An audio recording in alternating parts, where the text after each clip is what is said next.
Hello everybody, welcome back to my channel. It's so great to have all of you here. Today we are going to be talking about the Nimzo-Indian Defense, a very solid but sometimes very sharp weapon against 1d4. So before we get started on the video, I want to say two quick things if you all don't mind. The first thing is that liking, subscribing, and commenting on my videos helps a lot. So if you guys could do that, that'd be great, trying to reach 1,000 subscribers. Also, although this is an opening video on the Nimzo-Indian, go ahead and comment your favorite opening down below, and I can give you some feedback and maybe even do a video on it. That leads me into the second thing I wanted to talk about, that I have started an exciting new offer.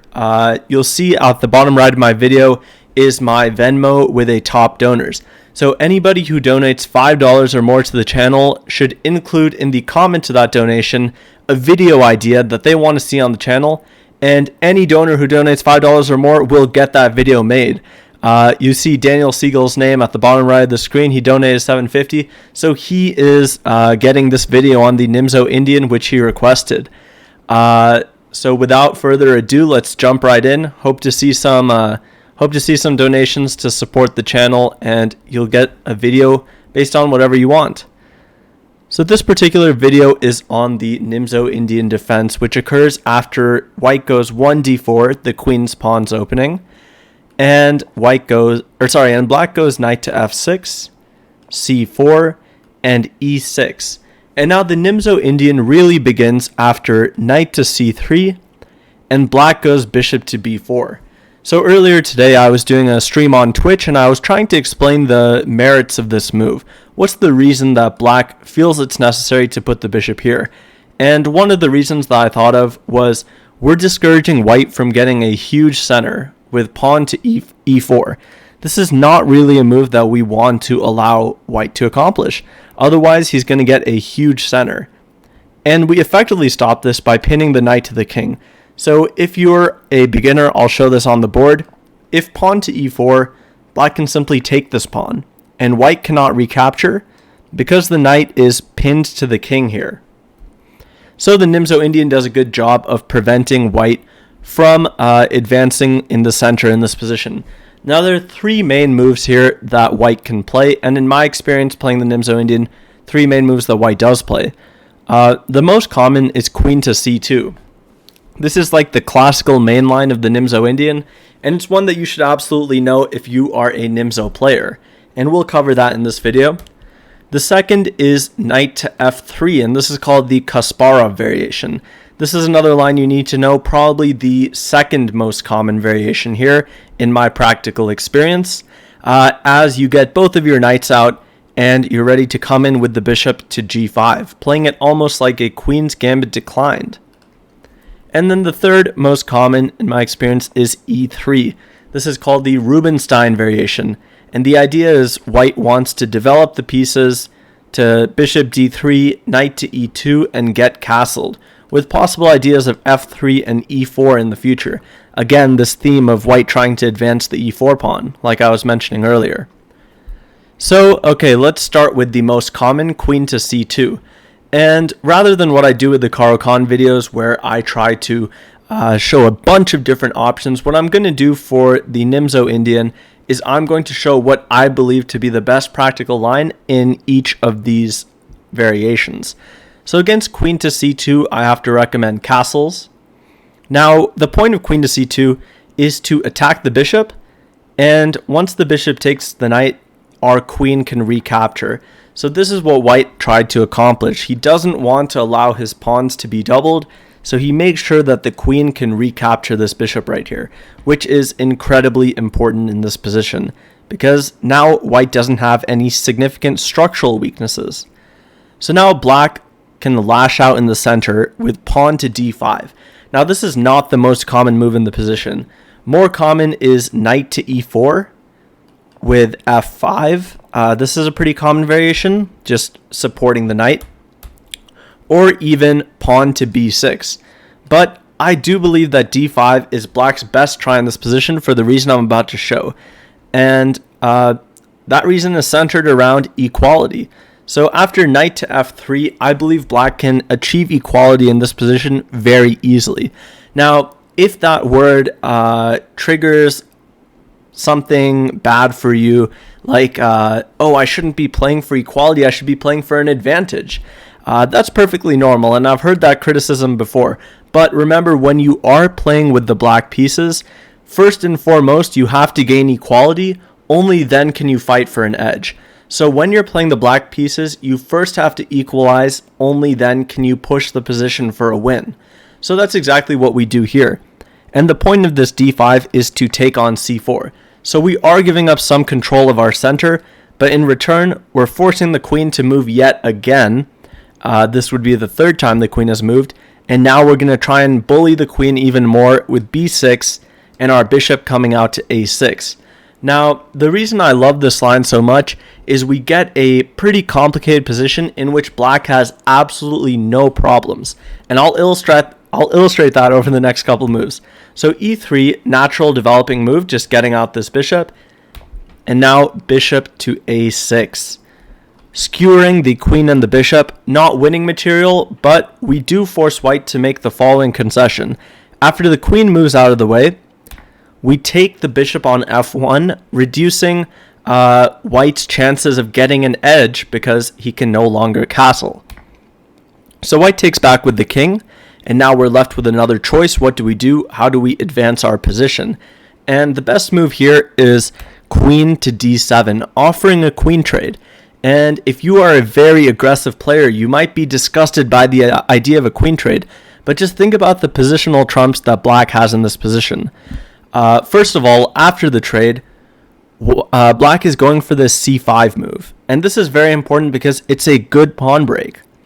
Secondly, although we have two knights for a knight and bishop, it can be argued that our knights are even better than the knight and bishop, because this bishop, with all of white's pawns pretty much on these dark squares, is not an effective piece.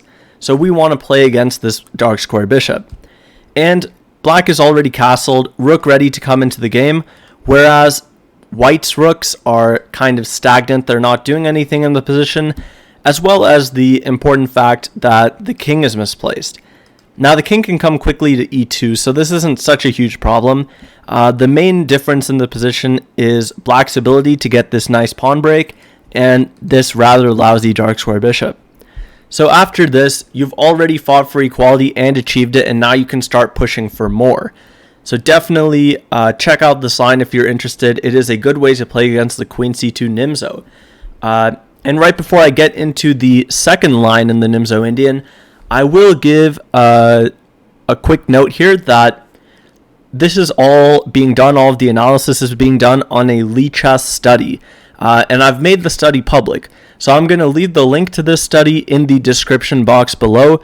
Please go ahead and check that out if you need to recap any of these lines.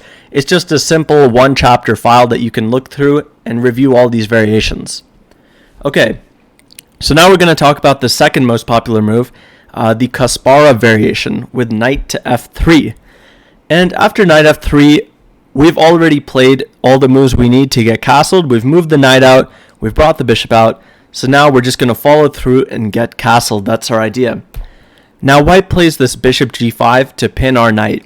And actually someone asked me on the Twitch stream today, how do I deal with this bishop pin? When the bishop comes and pins my knight, how do I know if it's okay to play h6 and g5? Well, one indication that is fine in this position is that we haven't really been too committal with our pawns. Our pawns are on the 7th or 6th rank, and we still retain the possibility to be flexible with them. However we want to push them, we still have all of that flexibility. So this is a good opportunity to go for a kingside expansion. Additionally, white does not have any open files, so all of these files are currently closed, and it would be tough to open them, meaning that this expansion can be justified. But in general, you want to take this on a position-by-position basis, as sometimes it is unacceptable to push these pawns, as it creates too severe of a weakness. But I can tell you, in this position, it is completely a-okay to push these pawns. So we push the bishop back, and now our knight jumps into the e4 square, where it's a very good piece. Not only are we threatening to win the bishop pair with knight takes g3, but we're also adding more pressure to the pin that our bishop creates on the knight. So this knight can't move. We're taking advantage of that with our knight e4 move. So white plays rook to c1, just giving an extra defender to this knight on c3. And now we play c5. We're really trying to break open the center of the board, which may seem a little bit strange, but if you watched my video on attacking the uncastled king, which I would recommend you check out, when your opponent's king is in the center of the board, you want to try and break open the position as much as possible, meaning that even though we have exposed our king slightly, our king is castled and our opponent's isn't. So that's what justifies moves such as c5 and d5, just trying to open up the game a bit. Now white plays pawn to e3, and we continue with our plan of pushing the position open. So we go d5, and this move is very dynamic.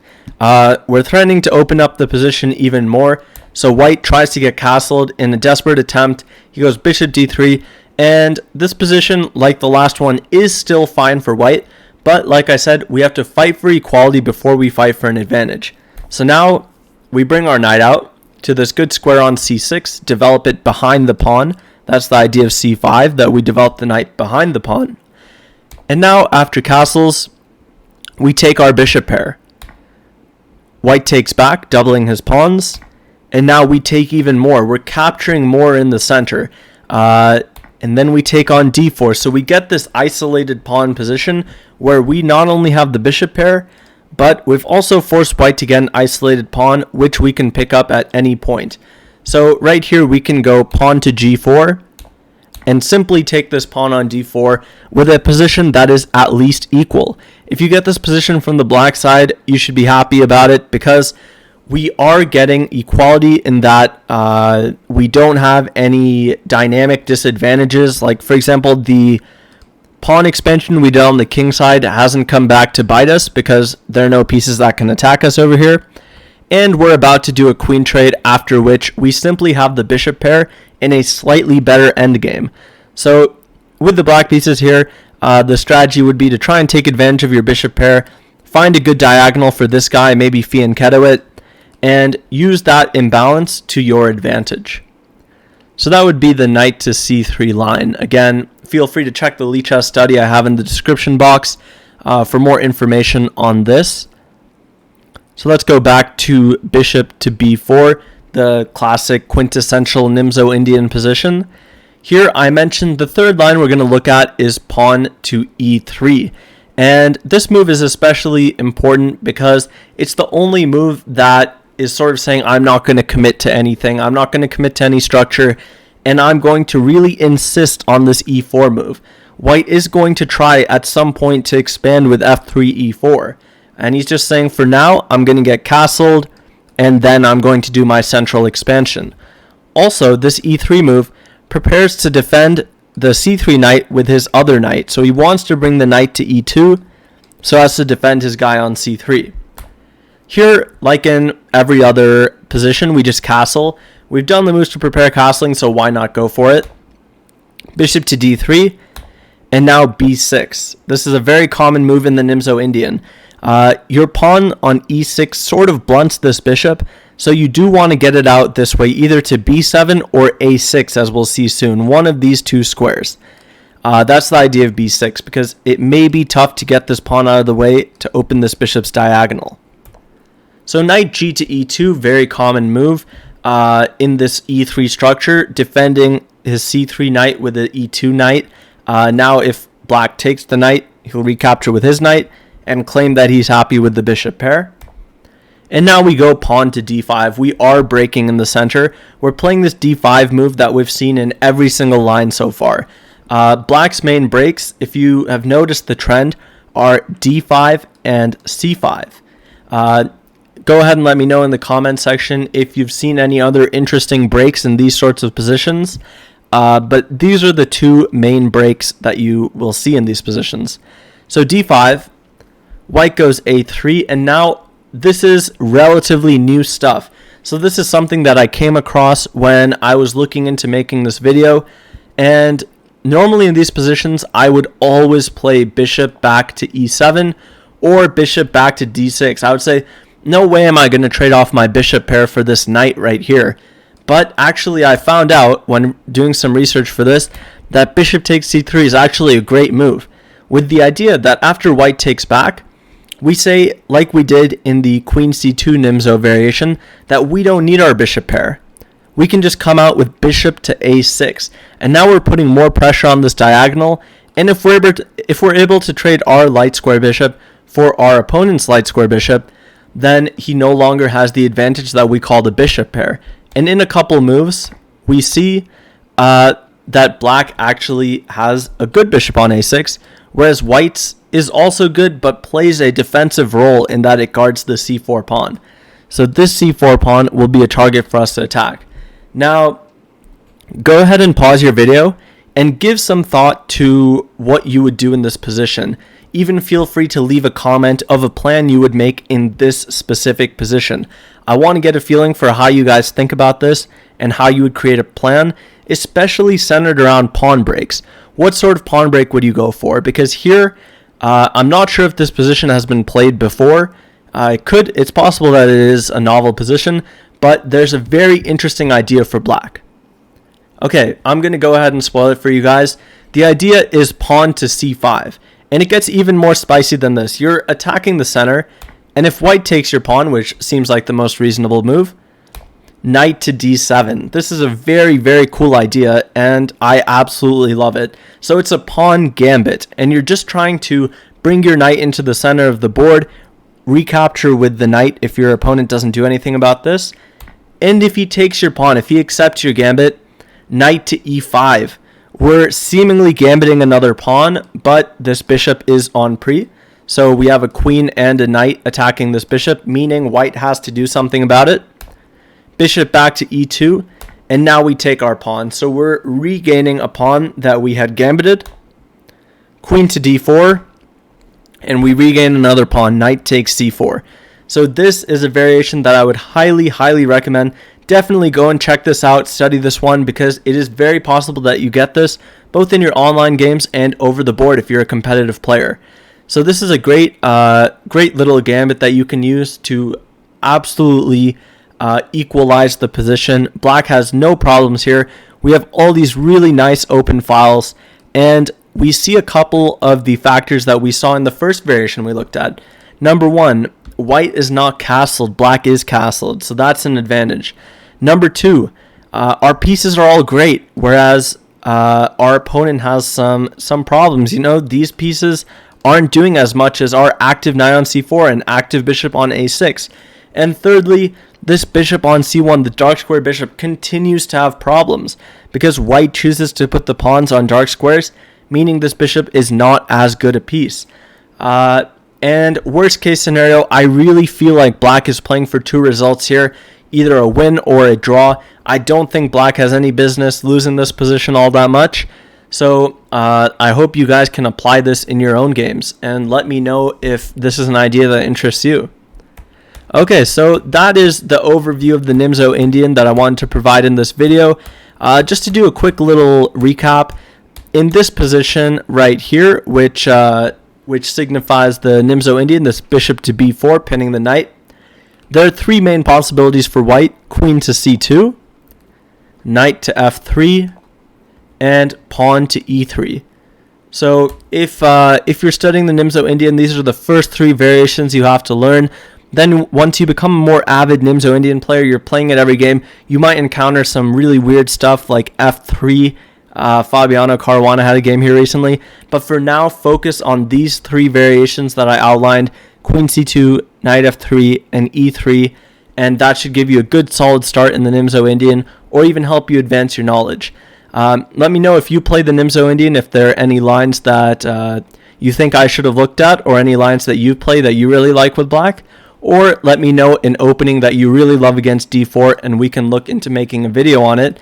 Remember, a $5 donation equals a video on a topic of your choice. With that, I am going to sign off. Daniel Siegel, thanks for the donation, and I hope you learned something from this Nimzo-Indian video. I will see you guys on the other side.